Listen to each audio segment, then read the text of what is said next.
page number 202. A solid sphere of radius 12 centimeter is cut into two equal halves. What is the surface area of each hemisphere? 12 centimetre ആരമുള്ള കട്ടിയായ ഒരു ഗോളത്തെ രണ്ട് സമഭാഗങ്ങളായി മുറിച്ചു കിട്ടുന്ന ഒരു അർദ്ധഗോളത്തിന്റെ ഉപരിതല പരപ്പളവ് എത്രയാണ്? നമുക്കൊരു സ്ഫിയർ ഉണ്ട് ഇവിടെ, അതിന്റെ റേഡിയസ് തന്നിട്ടുണ്ട് 12 സെന്റിമീറ്റർ. അതിനെ രണ്ട് ഈക്വൽ ഹാഫ്സ് ആക്കുന്നു. ഓക്കെ, അങ്ങനെയാണെങ്കിൽ ഒരു ഭാഗത്തിന് നമ്മൾ ഹെമിസ്ഫിയർ എന്നാണ് പറയുന്നത്. അതിന്റെ രണ്ടിന്റെയും ഏരിയ സെയിം ആയിരിക്കും. അതിൽ ഒന്നിന്റെ ഏരിയ കാണാം നമുക്ക്. Okay, so here we are given radius of sphere തന്നിട്ടുണ്ട്. Radius of sphere എന്താണ്? 12 സെന്റിമീറ്റർ എന്നാണ് തന്നിരിക്കുന്നത്. ഓക്കെ, അപ്പൊ റേഡിയസ് ഓഫ് സ്ഫിയർ തന്നെയാണ് റേഡിയസ് ഓഫ് ഹെമിസ്ഫിയർ. ബിക്കോസ് ഈ സ്ഫിയറിനെയാണ് ഹെമിസ്ഫിയർ ആയി മാറ്റിയത്. Therefore, radius of hemisphere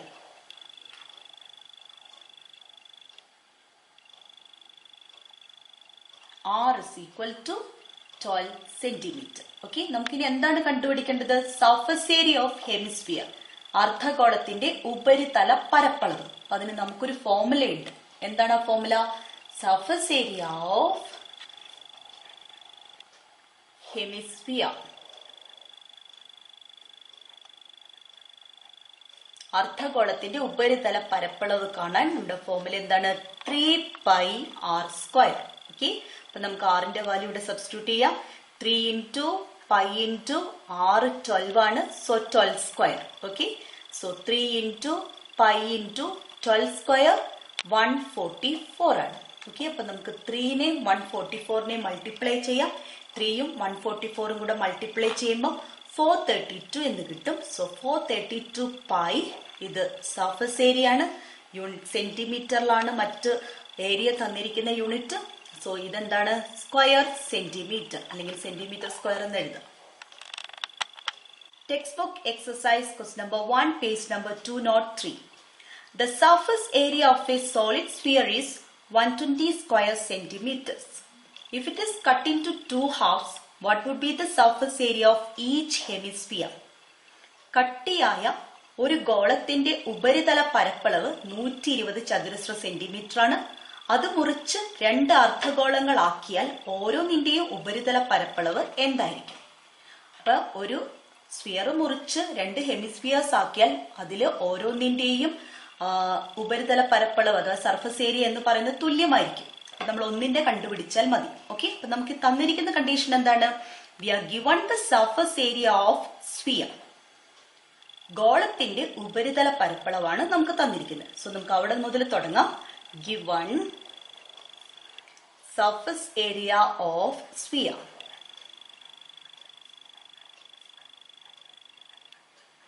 എത്രയാണ് തന്നിരിക്കുന്നത്? 120 സെന്റിമീറ്റർ സ്ക്വയർ ആണ്.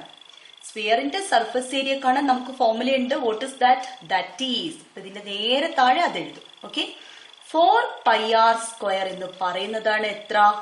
120. ഓക്കെ, അപ്പൊ ഇവിടെ നിന്ന് നമുക്ക് πr² എത്രയാന്ന് കണ്ടുപിടിക്കാൻ പറ്റും. കാരണം നമുക്ക് കണ്ടുപിടിക്കേണ്ടത് ഹെമിസ്ഫിയറിന്റെ സർഫസ് ഏരിയ ആണ്. ഹെമിസ്ഫിയറിന്റെ സർഫസ് ഏരിയയിൽ നമ്മുടെ ഫോർമുല 3πr² ആണ്. അപ്പോൾ πr² എത്രയാന്ന് കണ്ടുപിടിക്കുക. സോ πr² കാണണമെങ്കിൽ ഈ 4നെ റൈറ്റ് സൈഡിലേക്ക് കൊണ്ടുപോകണം. സോ 120/4 എന്ന് വരും. സോ നമുക്ക് πr² is equal to 30 എന്ന് കിട്ടും. ഓക്കെ, πr²ന്റെ വാല്യൂ 30 ആണ്. അങ്ങനെയാണെങ്കിൽ നമുക്ക് കണ്ടുപിടിക്കേണ്ടത് സർഫസ് ഏരിയ ഓഫ് ഹെമിസ്ഫിയർ ആണ്. അർദ്ധഗോളത്തിന്റെ ഉപരിതല പരപ്പളവാണ് നമുക്ക് കണ്ടുപിടിക്കേണ്ടത്. ഇത് കണ്ടുപിടിക്കാനുള്ള ഫോർമുല എന്താ? 3πr². അപ്പൊ πr² എത്രയാന്ന് നമുക്കറിയാം. എത്രയാണ്? 30 ആണ്.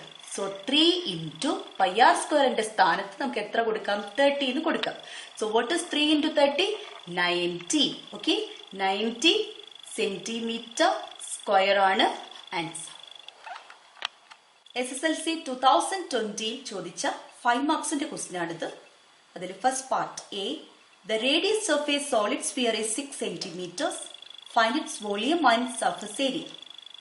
Second part, it is cut into two equal halves. What is the total surface area of each hemisphere? What is the volume of a hemisphere?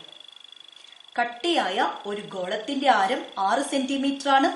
ഗോളത്തിന്റെ ഉപരിതല പരപ്പളവ്, വ്യാപ്തം എന്നിവ കണക്കാക്കുക. ഈ ഗോളത്തെ 2 അർദ്ധഗോളങ്ങളായി മുറിക്കുന്നു. ഒരു അർദ്ധഗോളത്തിന്റെ ഉപരിതല പരപ്പളവ് എന്താണ്? വ്യാപ്തം എന്താണ്? ഓക്കെ, അപ്പൊ നമുക്ക് തന്നത് മുതൽ തുടങ്ങാം. നമുക്ക് എ പാർട്ട് ആൻസർ ചെയ്യാം. ഇവിടെ നമുക്ക് തന്നിരിക്കുന്നത് ഒരു സോളിഡ് സ്ഫിയറിന്റെ റേഡിയസ് തന്നിട്ടുണ്ട്. കട്ടിയായ ഒരു ഗോളത്തിന്റെ ആരം തന്നിട്ടുണ്ട്. നമുക്ക് എഴുതാം റേഡിയസ് ഓഫ് സ്ഫിയർ. സ്ഫിയറിന്റെ റേഡിയസിനെ നമ്മൾ ഡിനോട്ട് ചെയ്യുന്ന സ്മോൾ ലെറ്റർ ആർ ആണ്. So that is given that 6 centimetre. Okay, നമുക്ക് കണ്ടുപിടിക്കേണ്ടത് വോളിയം കാണണം ആദ്യം. ഓക്കെ, അങ്ങനെയാണെങ്കിൽ വോളിയം ഓഫ് സ്ഫിയർ ഫോർമുല നിർബന്ധമായിട്ട് അറിഞ്ഞിരിക്കണം. ഈ ചാപ്റ്ററിൽ ഫോർമുല അറിഞ്ഞാൽ മാത്രമേ നമുക്ക് പ്രോബ്ലം ചെയ്യാൻ പറ്റുള്ളൂ. വോളിയം ഓഫ് സ്ഫിയർ എന്താണ്? 4/3 പൈ ആർ ക്യൂബ്. ഓക്കെ, അങ്ങനെയാണെങ്കിൽ ആറിന്റെ സ്ഥാനത്ത് 6 എന്ന് വാല്യൂ കൊടുക്കാം. So 4/3 pi into 6 cube. Okay, അപ്പൊ നമുക്ക് 4/3 പൈ ഇൻറ്റു 6 ക്യൂബിനെ നമുക്ക് 6 ഇൻറ്റു 6 ഇൻറ്റു 6 എന്ന് മാറ്റാം. അങ്ങനെയാണെങ്കിൽ ഈ 6ഉം താഴെ ഡിനോമിനേറ്ററുള്ള 3നെ നമുക്ക് കട്ട് ചെയ്യാം. രണ്ടും 3ന്റെ മൾട്ടിപ്പിൾസ് ആണ്. സോ 2 നമ്പറിനെ 3 കൊണ്ട് ഡിവൈഡ് ചെയ്യാം. 3നെ 3 കൊണ്ട് ഡിവൈഡ് ചെയ്യുമ്പോൾ 1 കിട്ടും. 6നെ 3 കൊണ്ട് ഡിവൈഡ് ചെയ്യുമ്പോൾ 2 കിട്ടും. സോ നമുക്കപ്പോ 4 into pi into 2 into 6 into 6 എന്നാണ് വരിക. 4 ഇൻറ്റു 2 8 ആണ്. 8 ഇൻറ്റു 6 48 ആണ്. 48നെ അവസാനം ഒരു 6ഉം കൂടി ഉണ്ട്, അതുകൊണ്ട് മൾട്ടിപ്ലൈ ചെയ്യാം. 8 ഇൻറ്റു 6 48, 4 ബാക്കി. 4 ഇൻറ്റു 6 24 പ്ലസ് 4 28. അപ്പം 288 288 പൈ സെന്റിമീറ്റർ ക്യൂബ് എന്നതാണ് വോളിയം. ഓക്കെ, ഇനി ഇതേ ക്വസ്റ്റ്യനെ തന്നെ നമുക്ക് സർഫസ് ഏരിയ കാണാം. Surface area of sphere. സ്ഫിയറിന്റെ സർഫസ് ഏരിയ എന്താണ്? 4 പൈ ആർ സ്ക്വയർ ആണ്. So 4 pi into R radius of sphere ആണ്. അത് 6 തന്നിട്ടുണ്ട്. So 6 square. 4 pi into 6 square എത്രയാണ്? 36. അപ്പൊ നമുക്ക് 4ഉം 36ഉം മൾട്ടിപ്ലൈ ചെയ്യാം. 36 ഇൻറ്റു 4, 6 ഇൻറ്റു 4 24, 2 ബാക്കി. 3 ഇൻറ്റു 4 12, 12 പ്ലസ് 2 14. സോ നമുക്ക് 144 പൈ സെന്റിമീറ്റർ സ്ക്വയർ എന്ന സർഫസ് ഏരിയ ഓഫ് സ്ഫിയർ കിട്ടും. ഈ ക്വസ്റ്റ്യനിലെ സെക്കൻഡ് പാർട്ട് ആൻസർ ചെയ്യാം. ഇവിടെ പറയുന്നത് the sphere is cut into 2 equal halves. What is the total surface area of each hemisphere? What is the volume of hemisphere? നമുക്ക് തന്നിരിക്കുന്ന ഗോളത്തെ 2 അർദ്ധഗോളങ്ങളാക്കി മാറ്റുന്നു. അങ്ങനെയാണെങ്കിൽ ഒരു അർദ്ധഗോളത്തിന്റെ ഉപരിതല പരപ്പളവും കാണണം, വ്യാപ്തവും കാണണം. നമുക്കറിയാം, ഒരു സ്ഫിയറിനെ 2 ഹെമിസ്ഫിയേഴ്സ് ആക്കുമ്പോൾ അതിന്റെ റേഡിയസിന് യാതൊരു മാറ്റവും വരുന്നില്ല. സ്ഫിയറിന്റെ റേഡിയസ് തന്നെയായിരിക്കും അതിൽ നിന്ന് മുറിച്ചെടുക്കുന്ന ഹെമിസ്ഫിയറിന്റെ റേഡിയസ്. ഓക്കെ, അപ്പൊ നമുക്ക് എഴുതാം since the radius of sphere is 6 centimeter. ഗോളത്തിന്റെ ആരം 6 സെന്റിമീറ്റർ ആയതിനാൽ radius of hemisphere radius of സ്ഫിയറിനെ ഒക്കെ നമ്മൾ 6 എന്ന ലെറ്റർ കൊണ്ടാണ് സൂചിപ്പിക്കുന്നത്. റേഡിയസ് ഓഫ് ഹെമിസ്ഫിയർ എന്ത് തന്നെയാണ്? 6 സെന്റിമീറ്റർ ആണ്. അങ്ങനെയാണെങ്കിൽ നമുക്ക് കണ്ടുപിടിക്കേണ്ടത് total surface area of hemisphere ആണ്. Total surface area of hemisphere, ഉപരിതല പരപ്പളവ്. ഹെമിസ്ഫിയറിന്റെ ഉപരിതല പരപ്പളവ് അഥവാ ടോട്ടൽ സർഫസ് ഏരിയ കാണുന്ന ഫോർമുല എന്താണ്? 3 പൈ ആർ സ്ക്വയർ.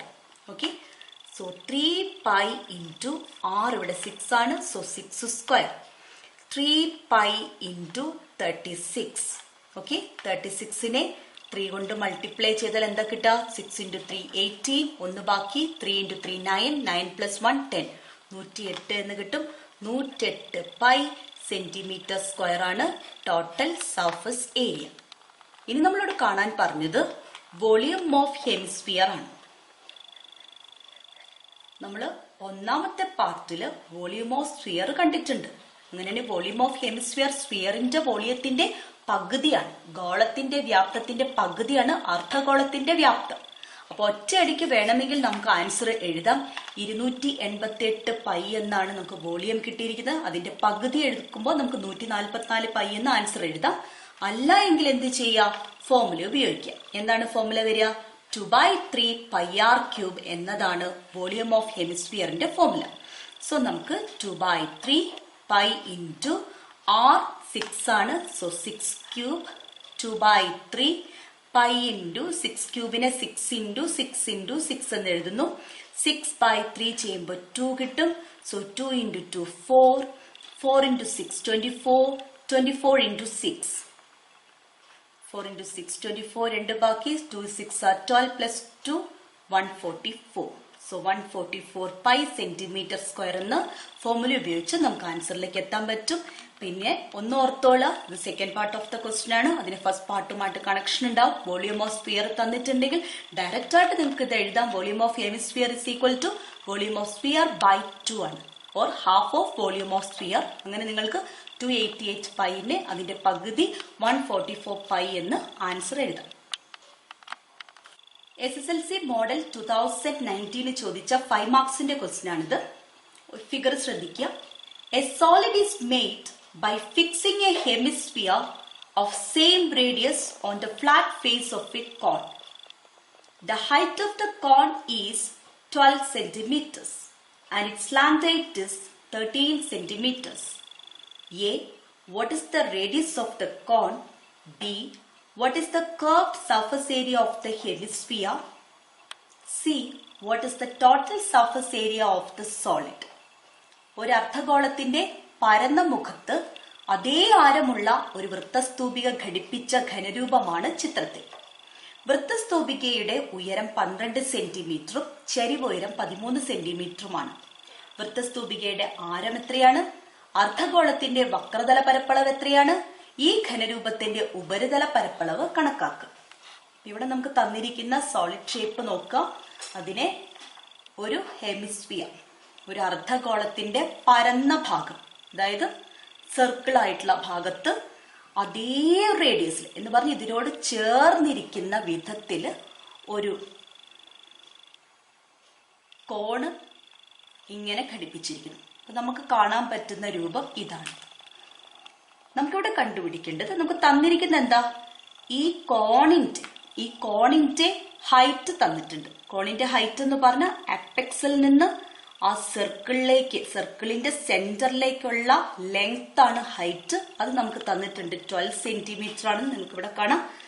അപ്പെക്സിൽ നിന്ന് സർക്കിളിന്റെ പാദമായ സർക്കിളിന്റെ സെന്ററിലേക്കുള്ള ഹൈറ്റ് ലെങ്ത് 12 എന്ന് തന്നിട്ടുണ്ട്.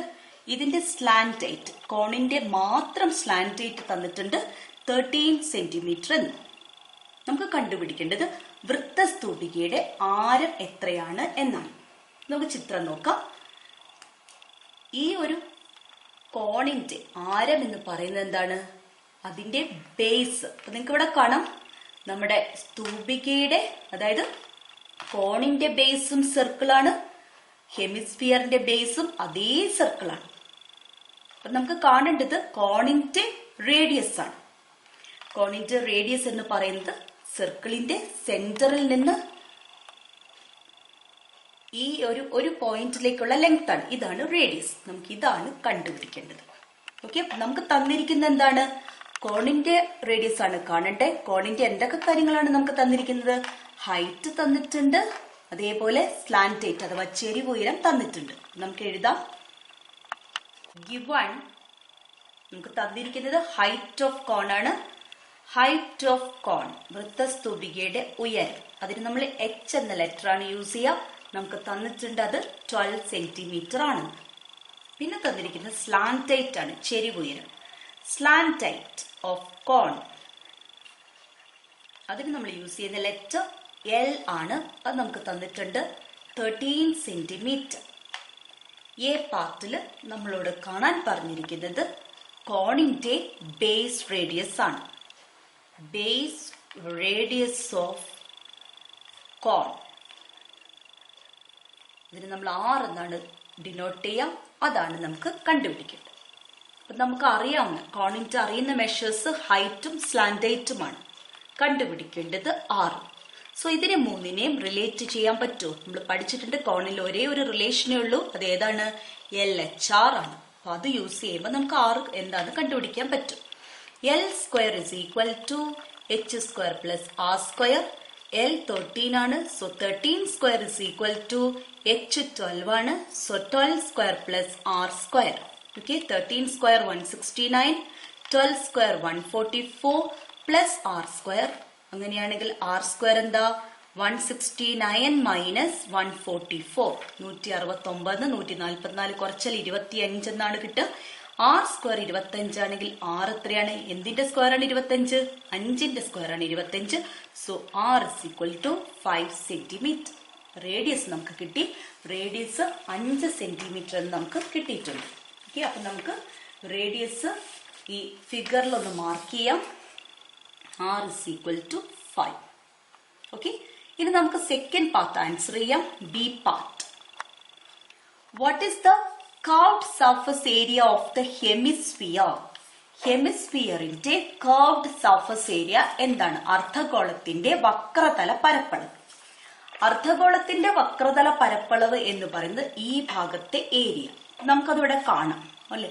ഈ ഒരു സോളിഡില് ഈ ഹെമിസ്ഫിയറിന്റെ ഈ curved surface area വരുന്നുണ്ട്. സോ നമുക്ക് അത് എത്രയാണെന്ന് കണ്ടുപിടിക്കണം. അതിന് നമുക്ക് ഫോർമുലയുണ്ട്. Okay, curved surface area of hemisphere equal to 2 pi r square ആണ്. ഓക്കെ, ഇനി ഇവിടെ r എന്താണ്? റേഡിയസ് ഓഫ് ഹെമിസ്ഫിയർ എന്താണ്? ചിത്രം നോക്കുക.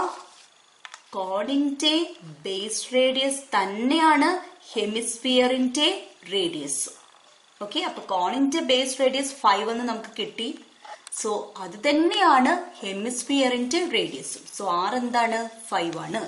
Okay, so 2 pi into 5 square. 2 pi into 5 square 25 ആണ്. 25 into 2, 25 double 50. 50 pi centimetre square എന്നതാണ് curved surface area of the hemisphere. നമുക്കിനി സി പാർട്ട് ആൻസർ ചെയ്യാം. C part question. What is the total surface area of the solid? തന്നിരിക്കുന്ന ഘനരൂപത്തിന്റെ ഉപരിതല പരപ്പളവ് കണക്കാക്കുക.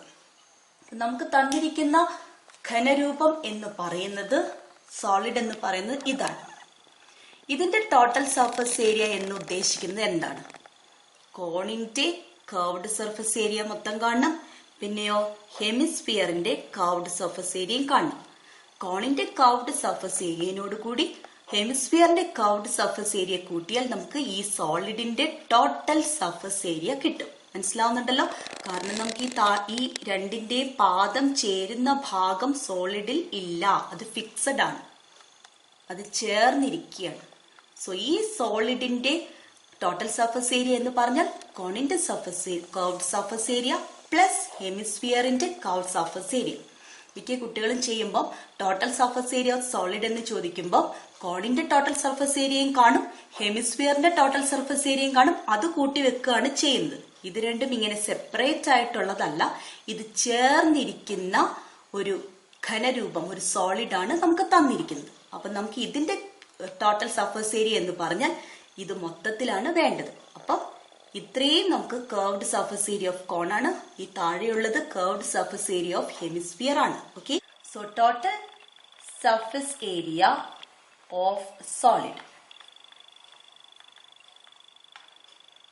എന്ന് പറയുന്നത് CSA of cone plus CSA of hemisphere. കോണിന്റെ CSAയും ഹെമിസ്ഫിയറിന്റെ CSAയും കൂട്ടുന്നതാണ്. കോണിന്റെ CSA എങ്ങനെയാണ് നമ്മൾ കാണാൻ? നമ്മൾ കണ്ടുപിടിച്ചിട്ടില്ല, നമുക്കത് കണ്ടുപിടിക്കണം. അതിന് ഫോർമുലയുണ്ട്. എന്താണ്? πRL. Curved surface area of hemisphere നമ്മൾ തൊട്ട് മുന്നേ കണ്ടുപിടിച്ചതാണ്. അപ്പൊ അവിടെ ഫോർമുലയൊക്കെ എഴുതി ഇത് ചെയ്യാനുള്ള സമയം കളയരുത്. നമുക്ക് തൊട്ട് മുന്നേ കിട്ടി. അത് എത്രയാണ്? 50 π. ഓക്കെ, ഇനി pi into r. That means cone into radius. Cone into radius എന്ത് തന്നെയാണ്? 5 ആണ്. Into L. Slant height എന്താണ്? 13 ആണ്. So r-ന്റെ സ്ഥാനത്ത് 5ഉം L-ന്റെ സ്ഥാനത്ത് 13ഉം നമുക്ക് കൊടുക്കാം. Plus 50 pi. Multiply ചെയ്യാം. Pi into 5 into 13. 5 into 13 ചെയ്യുമ്പോൾ നമുക്ക് 65 എന്ന് കിട്ടും. 65 pi plus 50 pi. ഓക്കെ, അപ്പൊ 65ഉം 50ഉം കൂടെ കൂട്ടാം. അപ്പൊ നമുക്ക് എത്രയാ കിട്ടുക? 65ഉം 50ഉം കൂടെ കൂട്ടുമ്പോൾ 115 എന്ന് കിട്ടും. എന്നിട്ട് പൈ എഴുതി വെക്കുക. Okay, so 115 pi centimetre square ആണ് total surface area of the solid. മിക്ക കുട്ടികളും വരുത്തുന്ന ഒരു മിസ്റ്റേക്ക് ഇപ്പൊ പറയാണ്. 2 പൈ കൂട്ടുമ്പോൾ എന്താ വരിക? 2 പൈ ആണ്. ഓക്കെ, ഒരു പൈൻ്റെ കൂടെ 3 പൈ കൂട്ടുമ്പോഴോ 4 പൈ ആണ് വരിക. മനസ്സിലാവുന്നുണ്ടോ? അതായത് ഇത് ആക്ച്വലി നമ്മൾ ചെയ്യുന്നത് പൈ പ്ലസ് 3 പൈ എന്നുള്ളതിൽ പൈ കോമൺ ആണ്. ഈ 2 ടേമിലും പൈ നമ്മൾ പുറത്തേക്ക് എടുക്കുമ്പോൾ ഇവിടുന്ന് പൈ നമ്മൾ പുറത്തേക്ക് എടുക്കുമ്പോൾ ബാക്കി 1, ഇവിടുന്ന് പൈ നമ്മൾ പുറത്തേക്ക് എടുക്കുമ്പോൾ ബാക്കി 3, അങ്ങനെ നമുക്ക് 4 പൈ എന്ന് കിട്ടും. നമ്മൾ പഠിച്ചിട്ടുണ്ട് 2x പ്ലസ് 3x എന്ന് വന്നാൽ 5x എന്നാണ് നമ്മൾ എഴുതുക.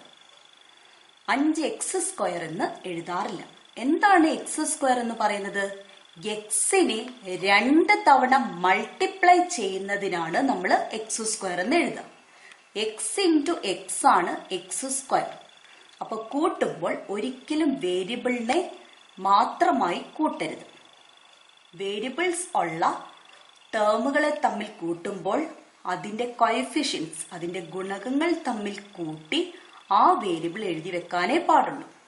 സോ ഇവിടെ 65 പൈ പ്ലസ് 50 പൈ എന്ന് വന്നതിൽ പൈ ചിഹ്നമാണ്. ഓക്കെ, അപ്പോൾ നമ്മൾ എന്തേ കൂട്ടാൻ പാടുള്ളൂ? നമ്പേഴ്സ് തമ്മിൽ കൂട്ടി അതേ പൈ എഴുതി വെക്കണം.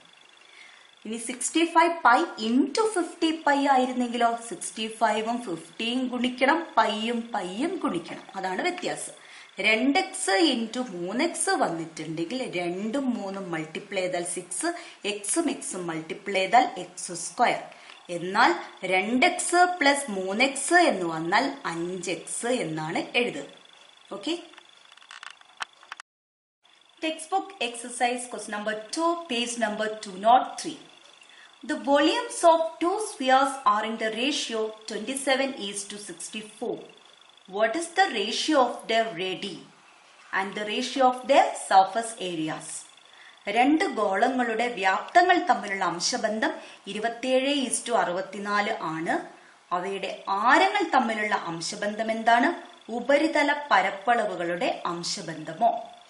ഓക്കെ, അപ്പൊ ഇവിടെ നമുക്ക് 2 സ്ഫിയേഴ്സ് ഉണ്ട്. നമുക്ക് നേരത്തെയൊക്കെ പ്രോബ്ലത്തിൽ ചെയ്യുന്നത് പോലെ ഇവിടെ നമുക്കൊരു ടേബിൾ ഉണ്ടാക്കാം. Sphere 1, sphere 2. ഇവിടെ നമുക്ക് ഒരേ ഒരു ടേം ആണ് വരുന്നത്, അത് റേഡിയസ് ആണ്. ഓക്കെ, റേഡിയസ് തമ്മിലുള്ള റേഷ്യോ ആണ് നമുക്ക് കണ്ടുപിടിക്കേണ്ടത്. അപ്പം റേഡിയസിന്റെ റേഷ്യോ നമുക്ക് കാണേണ്ടതാണ്. സോ ഒന്നാമത്തെ സ്ഫിയറിന്റെ റേഡിയസ് നമ്മൾ R1 എന്ന് എടുക്കുന്നു, രണ്ടാമത്തെ സ്ഫിയറിന്റെ റേഡിയസ് നമ്മൾ R2 എന്ന് എടുക്കുന്നു. നമുക്ക് തന്ന റേഷ്യോ എന്തിന്റെയാണ്? ഈ 2 സ്ഫിയേഴ്സിന്റെ വോളിയംസ് തമ്മിലുള്ള റേഷ്യോ ആണ് നമുക്ക് തന്നിരിക്കുന്നത്. നമുക്ക് എഴുതാം വോളിയം തമ്മിലുള്ള റേഷ്യോ നമുക്ക് തന്നിട്ടുണ്ട്. ഓക്കെ, ഒന്നാമത്തെ സ്ഫിയറിന്റെ വോളിയം എങ്ങനെയാണ് എഴുതുക? 4/3 പൈ, റേഡിയസ് ഇവിടെ R1 ആണ്. സോ നമ്മൾ എന്തെഴുതണം? R1 ക്യൂബ് ആണ്. രണ്ടാമത്തെ സ്ഫിയറിന്റെ വോളിയം 4/3 പൈ R2 ക്യൂബ് ആണ്. ഇവ തമ്മിലുള്ള റേഷ്യോ ആണ് നമുക്ക് തന്നിരിക്കുന്നത്. നമുക്ക് എഴുതാം given 4/3 pi R1 cube is to 4/3 pi R2 cube is equal to 27:64. Okay, അപ്പൊ ഈ ലെഫ്റ്റ് സൈഡ് നോക്കാം. അവിടെ റേഷ്യോനെ നമുക്ക് സിംപ്ലിഫൈ ചെയ്യാം. ഈ റേഷ്യോയില് നമുക്ക് 2 ഭാഗത്തുമുള്ള ഒരേപോലത്തെ ടേം നമുക്ക് വെട്ടിക്കളയാം. 4/3 പൈ രണ്ടിടത്തുനിന്ന് വെട്ടിക്കളയുമ്പോൾ നമുക്ക് ഈ റേഷ്യോ ലെഫ്റ്റ് സൈഡുള്ള റേഷ്യോയില് നമുക്ക് R1 cube is to R2 cube എന്നാണ് ഉള്ളത്. അതാണ് എന്ത് 27:64. ഓക്കെ, ഇങ്ങനെ വന്നിട്ടുണ്ടെങ്കിൽ R1 ക്യൂബിന് കറസ്പോണ്ടിങ് ആയിട്ട് നമുക്ക് 27 ഉണ്ട്, R2 ക്യൂബിന് കറസ്പോണ്ടിങ് ആയിട്ട് നമുക്ക് 64 ഉണ്ട്. സോ R1 ക്യൂബ് 27 ആണെങ്കിൽ R1 എത്രയായിരിക്കും? ആ രീതിയിൽ ചിന്തിക്കാം. അല്ല എങ്കിൽ നമ്മൾ സാധാരണ റേഷ്യോ വരുമ്പോൾ നമ്മൾ ഇതിനെ ഫ്രാക്ഷൻ ഫോമിലേക്ക് മാറ്റും. R1 cube by R2 cube is equal to 27/64 എന്ന് എഴുതും. എന്നിട്ട് R1 ക്യൂബ് 27 ആണ്, R2 ക്യൂബ് 64 ആണ്. ഏത് നമ്പറിനെ 3 തവണ മൾട്ടിപ്ലൈ ചെയ്താലാണ് നമുക്ക് 27 കിട്ടുക? നിങ്ങൾക്ക് ചിലപ്പോൾ പെട്ടെന്ന് കിട്ടുന്നുണ്ടാവും. എന്താണ്? 3 ക്യൂബ് ആണല്ലോ. 3 ക്യൂബ് ആണ് 27. Okay, R1 cube is equal to 27 പകരം നമുക്ക് 3 ക്യൂബ് എന്ന് എഴുതാം. 3 × 3 × 3. അല്ലാത്ത സ്ഥിതിക്ക് നിങ്ങൾക്ക് പെട്ടെന്ന് കിട്ടിയില്ലെങ്കിൽ എന്ത് ചെയ്യുക? നേരത്തെ ചെയ്ത പോലെ പ്രൈം ഫാക്ടറൈസേഷൻ ചെയ്യുക. 2 കൊണ്ട് ഡിവൈഡ് ചെയ്യാൻ പറ്റുമെന്ന് ആദ്യം നോക്കണം, എന്നിട്ട് 3 കൊണ്ട് ഡിവൈഡ് ചെയ്യാൻ പറ്റുമോ നോക്കണം. അതും കഴിഞ്ഞിട്ടേ 5ലേക്കും 7ലേക്കും 11ലേക്കും പോകാൻ പാടുള്ളൂ. പ്രൈം നമ്പേഴ്സ് തന്നെ എടുക്കണം, അഭാജ്യ സംഖ്യകൾ എടുക്കണം. 27 എന്നുള്ളത് എന്തായാലും 2 കൊണ്ട് ഡിവൈഡ് ചെയ്യാൻ പറ്റില്ല, കാരണം ഒറ്റയുടെ സ്ഥാനത്ത് ഇരട്ട സംഖ്യ അല്ല. ഓക്കെ, ഇവിടെ യൂണിറ്റ്സ് പ്ലേസിൽ നമുക്കുള്ളത് ഒരു ഓഡ് നമ്പർ ആണ്. സോ അതിനെ 2 കൊണ്ട് ഡിവൈഡ് ചെയ്യാൻ പറ്റില്ല. അപ്പൊ നെക്സ്റ്റ് പ്രൈം നമ്പർ ഏതാണ്? 3 ആണ്. 27 3 കൊണ്ട് ഡിവൈഡ് ചെയ്യാൻ പറ്റുമോ? യെസ്. അപ്പൊ 27 3 കൊണ്ട് ഡിവൈഡ് ചെയ്യുമ്പോൾ 9 ആണ് വരിക. 9 വീണ്ടും 3 കൊണ്ട് ഡിവൈഡ് ചെയ്യാൻ പറ്റും. അപ്പൊ ബാക്കി 3. ലാസ്റ്റ് പ്രൈം നമ്പർ കിട്ടി, അവിടെ സ്റ്റോപ്പ് ചെയ്യാം. 3 × 3 × 3 എന്ന് പറയുന്നതാണ് 27. 3 × 3 × 3 നമ്മൾ എങ്ങനെ എഴുതും? 3 ക്യൂബ് എന്ന് എഴുതും. 3നെ 3 തവണ മൾട്ടിപ്ലൈ ചെയ്തു. So R1 cube is equal to 3 cube വരും. അതേപോലെ R2 ക്യൂബിനെ 64നെ ഏത് നമ്പറിനെ 3 തവണ, ഇവിടെ 3 ആണുള്ളത്, 3 തവണ മൾട്ടിപ്ലൈ ചെയ്താലാണ് 64 കിട്ടുക എന്ന് നോക്കാം. അപ്പൊ നമുക്ക് ഇതേപോലെ തന്നെ ചെയ്ത് നോക്കാം. 64 വരുന്നു. യൂണിറ്റ്സ് പ്ലേസിൽ 2 ഈവൻ നമ്പർ ആയതുകൊണ്ട് 2 കൊണ്ട് ഡിവൈഡ് ചെയ്യാൻ പറ്റും. 64നെ 2 കൊണ്ട് ഡിവൈഡ് ചെയ്താൽ 32 കിട്ടും. 32നെ 2 കൊണ്ട് ഡിവൈഡ് ചെയ്താൽ 16 കിട്ടും. 16നെ വീണ്ടും 2 കൊണ്ട് ഡിവൈഡ് ചെയ്താൽ 8 കിട്ടും. 8നെ 2 കൊണ്ട് ഡിവൈഡ് ചെയ്താൽ 4 കിട്ടും. വീണ്ടും 2 കൊണ്ട് ഡിവൈഡ് ചെയ്താൽ 2 കിട്ടും. അപ്പൊ നമുക്ക് നോക്കാം ഏത് നമ്പറിനെയാണ് 3 തവണ മൾട്ടിപ്ലൈ ചെയ്താൽ 64 കിട്ടുക. ഇവിടെ 2നെ നമ്മൾ 6 തവണ മൾട്ടിപ്ലൈ ചെയ്തപ്പോഴാണ് 64 കിട്ടിയത്. അപ്പൊ 2 × 2 2 × 2 2 × 2 അതായത് 4 എടുക്കുമ്പോൾ 4 × 4 × 4 ആണ് 64. 4നെ 3 തവണ മൾട്ടിപ്ലൈ ചെയ്യുമ്പോഴാണ് നമുക്ക് 64 കിട്ടുക. സോ 64ന് പകരം നമുക്ക് എന്തെഴുതാം? 4 ക്യൂബ് എന്നെഴുതാം. എന്ന് പറഞ്ഞാൽ R1 ക്യൂബ് 3 ക്യൂബ് ആണെങ്കിൽ, അതായത് എക്സ്പോണൻസ് സെയിം ആയി, പവർ സെയിം ആയെങ്കിൽ ബേസ് എന്തായിരിക്കും? സെയിം ആയിരിക്കും. R1 ഈക്വൽ ടു 3 എന്ന് കിട്ടും. ഇവിടെയോ പവർ സെയിം ആണ്, അങ്ങനെയാണെങ്കിൽ ബേസ് എന്തായിരിക്കണം? സെയിം ആയിരിക്കണം. R2 ഇസ് ഈക്വൽ ടു 4 എന്ന് കിട്ടും. നമുക്ക് കണ്ടുപിടിക്കേണ്ടത് റേഡിയസ് തമ്മിലുള്ള റേഷ്യോ ആണ്. So ratio of ready, 2 radius നമ്മൾ പ്ലൂറൽ ആയിട്ട് എഴുതുന്നതാണ് റേഡി എന്ന്. ഓക്കെ, സോ ആദ്യത്തെ റേഷ്യോ ഓഫ് റേഡി എന്ന് പറയുന്നത് R1 ഈസ് ടു R2 ആണ്. ഒന്നാമത്തെ സ്ഫിയറിന്റെ R1 ആണ്, രണ്ടാമത്തെ സ്ഫിയറിന്റെ R2 ആണ്. So that is equal to R1 എത്രയാണ്? 3 ഈസ് ടു R2 എത്രയാണ്? 4. ഏറ്റവും സിംപ്ലിഫൈഡ് ഫോമിലാണ് ഈ റേഷ്യോ ഉള്ളത്. സോ റേഷ്യോ ഓഫ് റേഡി എന്ന് പറയുന്നത് 3:4 ആണ്. നമുക്ക് ഒരു ക്വസ്റ്റ്യനും കൂടി അതിനകത്തുണ്ട്. Find the ratio of their surface areas. 2 സ്ഫിയേഴ്സിന്റെയും സർഫസ് ഏരിയകൾ തമ്മിലുള്ള റേഷ്യോ നമുക്ക് കാണണം. Okay, ratio of surface area of 2 spheres. അപ്പോൾ ഒന്നാമത്തെ സ്ഫിയറിന്റെ സർഫസ് ഏരിയ എന്താ?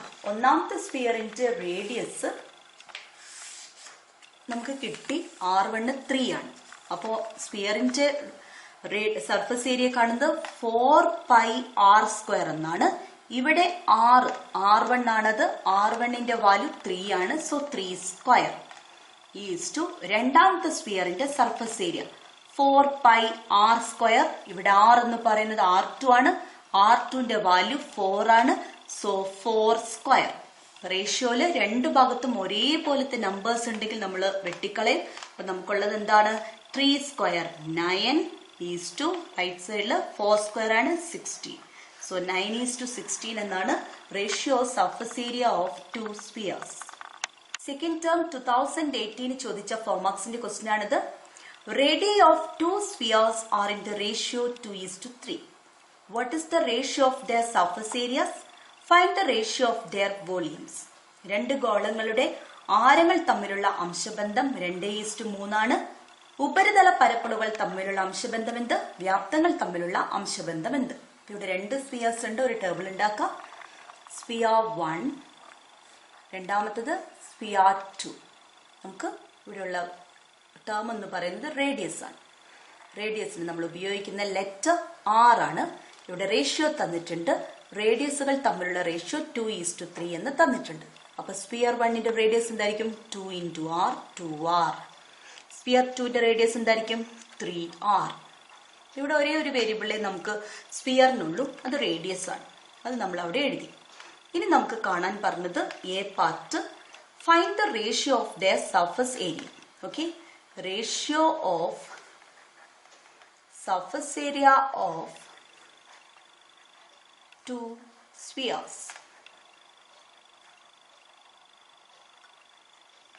is equal to ഒന്നാമത്തെ സ്ഫിയറിന്റെ സർഫസ് ഏരിയ എന്താ വരിക? 4πr². അതാണ് formula.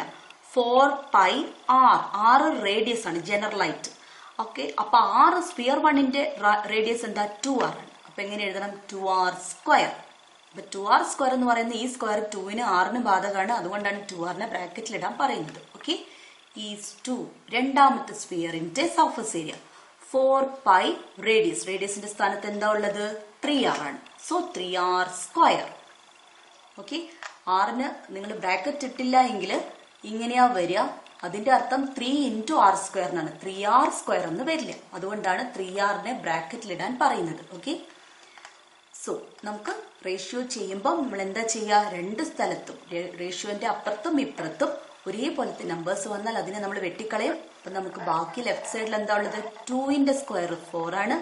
R-ന്റെ square R². Is to ഇവിടെ 3ന്റെ സ്ക്വയർ 9 ആണ്.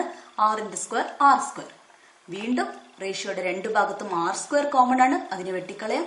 നമുക്ക് ആൻസർ വന്നു 4:9 എന്നാണ് സർഫസ് ഏരിയ തമ്മിലുള്ള റേഷ്യോ. അടുത്ത ബി പാർട്ട് ആൻസർ ചെയ്യാം. Find the ratio of their volumes. വ്യാപ്തങ്ങൾ തമ്മിലുള്ള അംശബന്ധം കാണണം. Ratio of volumes of 2 spheres is equal to എന്താണ്? സ്ഫിയറിന്റെ വോളിയം 4/3πr³. ഇപ്പൊ ഇവിടെ ഒന്നാമത്തെ സ്ഫിയർ ആണ്. ഓക്കെ, അപ്പൊ ഒന്നാമത്തെ സ്ഫിയറിന്റെയാണ് നമ്മൾ ആദ്യം എഴുതുക. 4/3πr. R എന്ന് പറഞ്ഞ റേഡിയസ് ആണ്. ഒന്നാമത്തെ സ്ഫിയറിന്റെ റേഡിയസ് എന്താണ്? 2R ആണ്. So 2R³. Okay, is to രണ്ടാമത്തെ സ്ഫിയറിന്റെ വോളിയം 4/3πr റേഡിയസ്. സ്ഫിയർ 2ന്റെ റേഡിയസ് എന്താണ്? 3R ആണ്. So 3R³. Okay, that's equal to നമുക്ക് റേഷ്യോന്റെ അപ്പുറത്തും ഇപ്പുറത്തും ഒരേപോലത്തെ ടേംസ് ഉണ്ടെങ്കിൽ വെട്ടിക്കളയാം. ബാക്കി ഇവിടെ ഉള്ളത് 2R³ എന്നാണ്. 2ന്റെ ക്യൂബ് എന്താ? 2 × 2 × 2. 2³ എന്ന് പറഞ്ഞാൽ 2നെ 3 തവണ മൾട്ടിപ്ലൈ ചെയ്യുക എന്നാണ് അർത്ഥം. 2³ 8 ആണ്. സോ R-ന്റെ cube R³. 8R³ is to ഇവിടെ 3³ 3³ എത്രയാ? 27R³. സോ രണ്ട് സ്ഥലത്തും R³ വന്നു, വെട്ടിക്കളയാം. സോ ആൻസർ കിട്ടി 8:27. SSLC മോഡൽ 2018 ചോദിച്ച 3 മാർക്സിന്റെ question. The radius of 2 spherical tanks are in the ratio 3:4. The volume of the first tank is 540 liters. Find the volume of the second tank. ഗോളാകൃതിയിലുള്ള രണ്ട് ടാങ്കുകളുടെ ആരങ്ങൾ തമ്മിലുള്ള അംശബന്ധം 3:4 ആണ്. ഒന്നാമത്തെ ടാങ്കിന്റെ വ്യാപ്തം 540 ലിറ്റർ ആണ് എങ്കിൽ രണ്ടാമത്തെ ടാങ്കിന്റെ വ്യാപ്തം കാണും. അപ്പൊ നിങ്ങളിവിടെ നോക്കേണ്ടത് സ്ഫെറിക്കൽ ടാങ്ക് എന്ന് തന്നിട്ടുണ്ടെങ്കിൽ സ്ഫിയർ എന്നാണ് എടുക്കേണ്ടത്. നമ്മൾ ആ സോളിഡ് എന്താണെന്ന് മനസ്സിലാക്കിയാൽ മാത്രം മതി. ഓക്കെ, അപ്പൊ നമുക്കിവിടെ തന്നിട്ടുണ്ട് രണ്ട് സ്ഫിയേഴ്സിന്റെ റേഡിയസ് തമ്മിലുള്ള റേഷ്യോ ആണ് നമുക്കിവിടെ തന്നിരിക്കുന്നത് 3:4 എന്നത്. ഓക്കെ, അപ്പൊ നമുക്ക് എഴുതാം സ്ഫെറിക്കൽ ടാങ്ക് എന്ന് തന്നത് കാരണം സ്ഫെറിക്കൽ ടാങ്ക് 1 എന്ന് എഴുതാം. Spherical tank 2.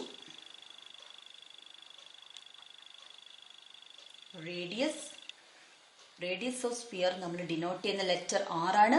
റേഷ്യോ തന്നിട്ടുണ്ട് 3:4 ആണെന്ന്. സോ ഒന്നാമത്തെ സ്ഫെറിക്കൽ ടാങ്കിന്റെ റേഡിയസ് എന്തായിരിക്കും? 3R. രണ്ടാമത്തെ സ്ഫെറിക്കൽ ടാങ്കിന്റെ റേഡിയസ് എന്തായിരിക്കും? 4R. ഓക്കെ, നമുക്ക് എന്താണ് തന്നിരിക്കുന്നത്? ആദ്യത്തെ ടാങ്കിന്റെ വോളിയം തന്നിട്ടുണ്ട്. ഓക്കെ, അപ്പൊ നമുക്ക് രണ്ട് ടാങ്കിന്റെ വോളിയം എഴുതണം. വോളിയം ഫസ്റ്റ് ടാങ്കിന്റെ വോളിയം എന്താ വരിക? ഇത് സ്ഫിയർ ആണ്. ഓക്കെ, ഇപ്പൊ സ്ഫിയറിന്റെ വോളിയം 4/3 പൈ r³ ആണ്. R എന്ന് പറഞ്ഞാൽ റേഡിയസ് ആണ്. ഇവിടെ റേഡിയസ് 3R ആണ്. So 3r³. രണ്ടാമത്തെ ടാങ്കിന്റെ സ്ഫെറിക്കൽ ടാങ്കിന്റെ വോളിയം 4/3 പൈ r. റേഡിയസിന്റെ സ്ഥാനത്ത് എന്താ ഉള്ളത്? 4R ആണ്. സോ 4r³ ആണ്. ഒന്നാമത്തെ ടാങ്കിന്റെ വോളിയം തന്നിട്ടുണ്ട് 540 ലിറ്റേഴ്സ് എന്ന്. അപ്പൊ നമുക്ക് ഈ ഒരു 4/3 പൈ 3r³ പകരം 540 സബ്സ്റ്റിറ്റ്യൂട്ട് ചെയ്തിട്ട് R കണ്ടുപിടിക്കും. അല്ലാതെ ഒരു എളുപ്പ വഴിയുണ്ട്. ആ രീതിയിൽ പോയില്ല എങ്കിൽ വോളിയങ്ങൾ തമ്മിലുള്ള റേഷ്യോ കാണും. Okay, ratio of volumes. ഇങ്ങനെ ഒരളവ് തന്നാൽ മറ്റതിന്റെ കാണാൻ വേണ്ടി ചോദിക്കുമ്പോൾ എപ്പോഴും റേഷ്യോ കാണുമ്പോൾ നിങ്ങൾക്ക് കൂടുതൽ ഈസി ആയിരിക്കും. റേഷ്യോ ഓഫ് വോളിയംസ് ഇത് കാണാൻ പറഞ്ഞിട്ടില്ല, പക്ഷെ നമ്മൾ കാണുകയാണ്. ഓക്കെ, അപ്പൊ നമുക്ക് കുറെ ടേംസ് ക്യാൻസൽ ആയി പോകും. ഓക്കെ, അപ്പം എന്താ കിട്ടുക? 4/3 പൈ 3r³. എങ്ങനെ എഴുതാം? 3³ 27 r³ r³. Okay, is to ഇവിടെ 4/3 പൈ 4³ 4 × 4 × 4 64 എന്ന് കിട്ടും. 64r³. അപ്പൊ റേഷ്യോയുടെ രണ്ട് ഭാഗത്തുള്ള ഒരേപോലത്തെ നമ്പേഴ്സ് നമുക്ക് ക്യാൻസൽ ചെയ്യാം. 4/3 ക്യാൻസൽ ചെയ്യാം, പൈ ക്യാൻസൽ ചെയ്യാം, r³ ക്യാൻസൽ ചെയ്യാം. അപ്പൊ നമുക്ക് എന്തേ കിട്ടുള്ളൂ? 27:64 എന്നാണ് കിട്ടുക. Ratio of volumes. നമുക്കിവിടെ ഒന്നാമത്തെ സ്ഫിയറിന് കറസ്പോണ്ടിങ് ആയിട്ട് വോളിയം തന്നിരിക്കുന്നത് 540 ആണ്. അതായത് 27 ഏത് നമ്പർ കൊണ്ട് മൾട്ടിപ്ലൈ ചെയ്താലാണ് നമുക്ക് 540 കിട്ടുക. ഓക്കെ, നമുക്ക് കാണാം 27ന്റെ ഡബിൾ ആണ് 54. ഓക്കെ, അപ്പം 2 × ഈ 0 കൂടെ വരണമെങ്കിൽ 20 കൊണ്ട് മൾട്ടിപ്ലൈ ചെയ്താലാണ് നമുക്ക് 540 കിട്ടുക. അപ്പൊ അതേത് നമ്പറാന്ന് മാത്രം നമ്മൾ കണ്ടുപിടിച്ചാൽ മതി. റേഷ്യോ കണ്ടുപിടിക്കാൻ ഈസിയാണ്. കാരണം ഒരേപോലത്തെ ടേംസ് ഒക്കെ ക്യാൻസൽ ആയി പോകും. അല്ലാതെ r³ എന്നൊക്കെ പറഞ്ഞ് സിംപ്ലിഫൈ ചെയ്യുമ്പോൾ കാൽക്കുലേഷൻ ഒരുപാട് വരും, നിങ്ങൾക്ക് ബുദ്ധിമുട്ടാവും. അപ്പൊ ഇങ്ങനെ വരുമ്പോൾ വോളിയം ഒന്നിന്റെ വോളിയം തന്ന് രണ്ടാമത്തേന്റെ കാണാൻ പറഞ്ഞാൽ അവ തമ്മിലുള്ള റേഷ്യോ കാണും. എന്നിട്ട് അതിന് അനുപാതികമായിട്ടുള്ളത് കണ്ടുപിടിക്കും. അപ്പൊ 64നെ എന്തുകൊണ്ട് തന്നെ നമ്മൾ മൾട്ടിപ്ലൈ ചെയ്യണം? 20 കൊണ്ട് തന്നെ മൾട്ടിപ്ലൈ ചെയ്യണം. 64നെ 20 കൊണ്ട് മൾട്ടിപ്ലൈ ചെയ്യുമ്പോൾ 64നെ 2 കൊണ്ട് മൾട്ടിപ്ലൈ ചെയ്യുക. അതായത് 64ന്റെ ഡബിൾ എടുക്കുക, 128 വരും. പിന്നെ 0 കൂടെ ഇടുക. സോ 1280 എന്ന് കിട്ടും. സോ ഫസ്റ്റ് ടാങ്കിന്റെ വോളിയം 540 ലിറ്റേഴ്സ് ആണെങ്കിൽ സെക്കൻഡ് ടാങ്കിന്റെ വോളിയം എന്തായിരിക്കും? 1280 ലിറ്റേഴ്സ് ആയിരിക്കും. Therefore, volume of second tank, രണ്ടാമത്തെ ടാങ്കിന്റെ വ്യാപ്തം, is equal to 1280 liters.